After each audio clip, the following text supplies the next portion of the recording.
సర్దార్ పటేల్ గారి 150వ జయంతి పురస్కరించుకొని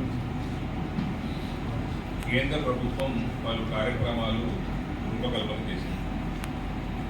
ఆ విషయంలో ఆ కార్యక్రమాలు ఎక్కడ జరుగుతాయో మేడం ఇప్పటిదాకా మీ అందరూ కూడా మీ ద్వారా ప్రజలందరూ కూడా తెలియజేయాల్సిందిగా రిక్వెస్ట్ మీ ముందర ఉంచారు. సర్దార్ పటేల్ గారు దేశ స్వాతంత్రం కోసం ఆయన చేయని త్యాగం లేదు. దేశ స్వాతంత్రం వచ్చినాక ఇవాళ దేశం మోదీ గారి నాయకత్వంలో ప్రగతిలో దూసుకుపోతుంది, ఎకానమీలో దూసుకుపోతుంది, స్పేస్ టెక్నాలజీలో దూసుకుపోతుంది, డిఫెన్స్ రంగంలో దూసుకుపోతుంది, కామర్స్లో దూసుకుపోతుంది. అన్ని రకాలుగా భారతదేశం ఇవాళ ఎంత బలంగా ప్రపంచ పటం మీద ఉందో మోడీ గారి నాయకత్వంలో దీనికి పునాది వేసింది సర్దార్ పటేల్.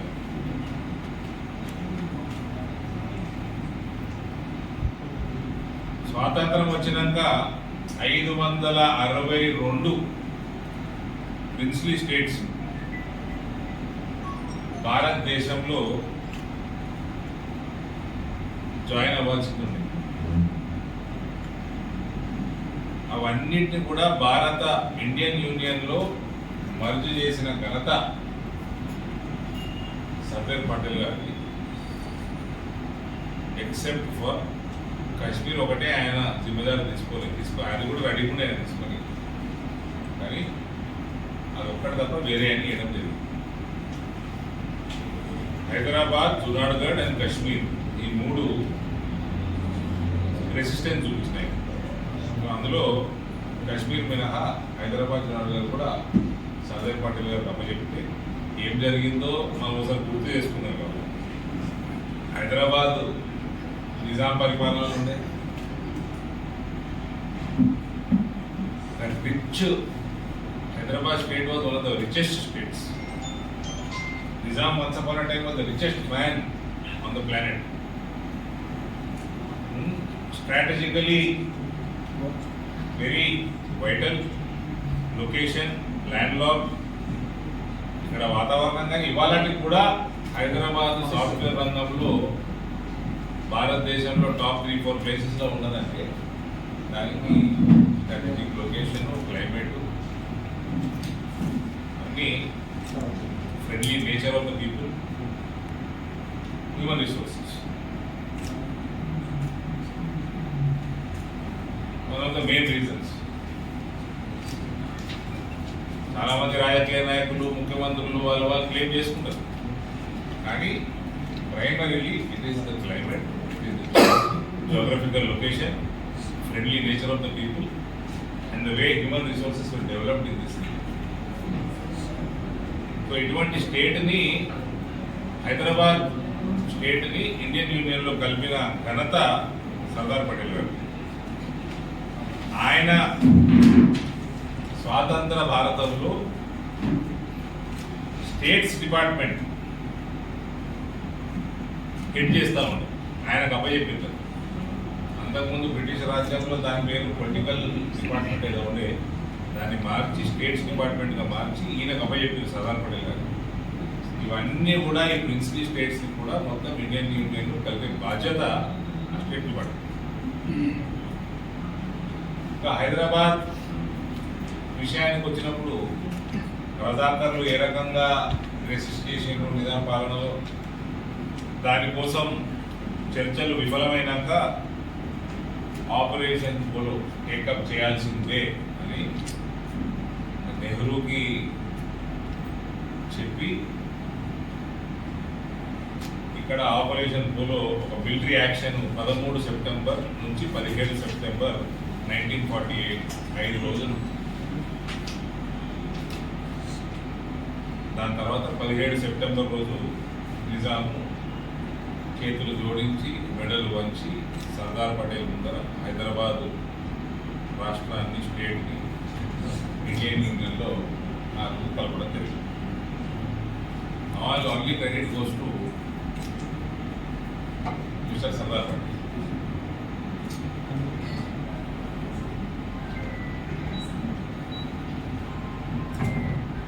ఇంత ఆపరేషన్ చేసినాక కూడా నయా పైసా కమ్యూనల్ వైలెన్స్ కాలేదు, పీస్ఫుల్గా జరిగిపోయింది. అది సర్దార్ పటేల్ గారి యొక్క డిప్లొమాటిక్ స్ట్రెంత్.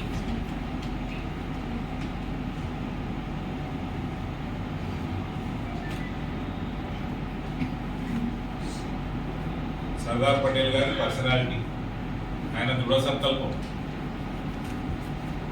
ఏదో ప్రయత్నం చేసి 3-4 రోజులు 5వ రోజు చేతులెత్తేసి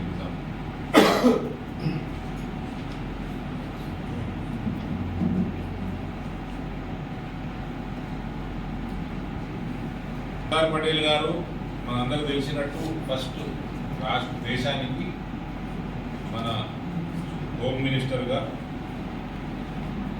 ఆయన ఏ పోస్టు ఇవాళ నెవర్ పోస్ట్ ఈ పోర్ట్ఫోలియో ఈ పోస్ట్ కావాలి అని ఆయన ఎన్నడూ కోరుకోలేదు.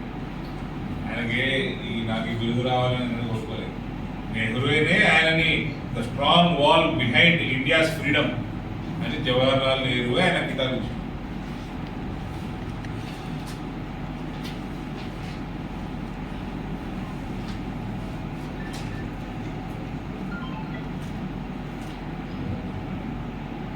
సర్దార్ పటేల్ గారు 36 సంవత్సరాల వయసులో లండన్కి వెళ్ళి ఆయన లా చదవడం జరిగింది. అంటే to chase your dreams, age is no barrier. వయసుకు సంబంధం లేదు. జీవితంలో ఏదైనా చేయాలనుకుంటే అది ఎప్పుడైనా చేసుకోవచ్చు. సర్దార్ పటేల్ గారు దీనికి కూడా స్ఫూర్తి. ఇవాళ ఆయన మెమోరియల్గా స్టాచ్యూ ఆఫ్ యూనిటీ 182 మీటర్ల స్టాచ్యూ, 182 అసెంబ్లీ కాన్స్టిట్యుయెన్సీలు గుర్తుగా ఇవాళ గుజరాత్లో నిలబడతా ఉంది. Tallest statue. ఆయనది సర్దార్ ఉన్న టైటిల్ కూడా ఏ పొలిటీషియన్ ఇయ్యలే. ఒక మహిళ బర్దోలి నుంచి 1928లో సత్యాగ్రహ సమయంలో ఇవ్వడం జరిగింది సర్దార్ అనేది. సర్దార్ పటేల్ గారు ఒక వ్యాఖ్య చేశారు, ఆ టైంలో ఇంగ్లీష్ చదువుతాను. Once said to the princely states, the royal families of princely states, let not the future generation curse us for having failed to turn this opportunity to our mutual advantage. ఈ princely states అన్ని కూడా భారత యూనియన్లో ఇది ఒక అవకాశం కలవడం, అది మీకు మంచిది, భారతదేశానికి మంచిది, మాకు మంచిది. ఈ అవకాశాన్ని వదులుకొని రానున్న తరాలకి ముఖం చూపెట్టుకోకుండా కాకండి అని ఆయన ఆనాడే చెప్పడం జరిగింది.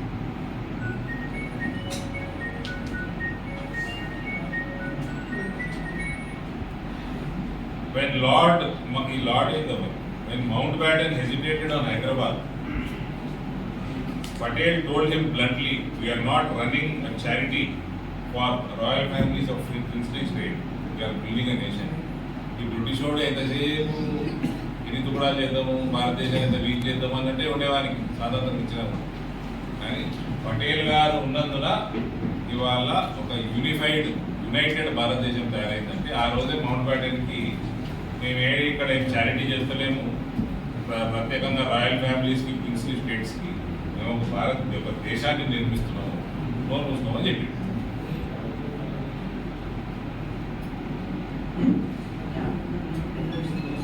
ఆబ్వియస్గా అంత డిప్లొమాటిక్గా స్ట్రాంగ్ ఉండి, పొలిటికల్ విల్ అంత స్ట్రాంగ్ ఉంటే దానికి కారణం ఏందో చెస్ ఆడుతున్నాడంట. బాగా చెస్ అంటే ఆయన ఇష్టం ఉందంట సర్దార్ పటేల్.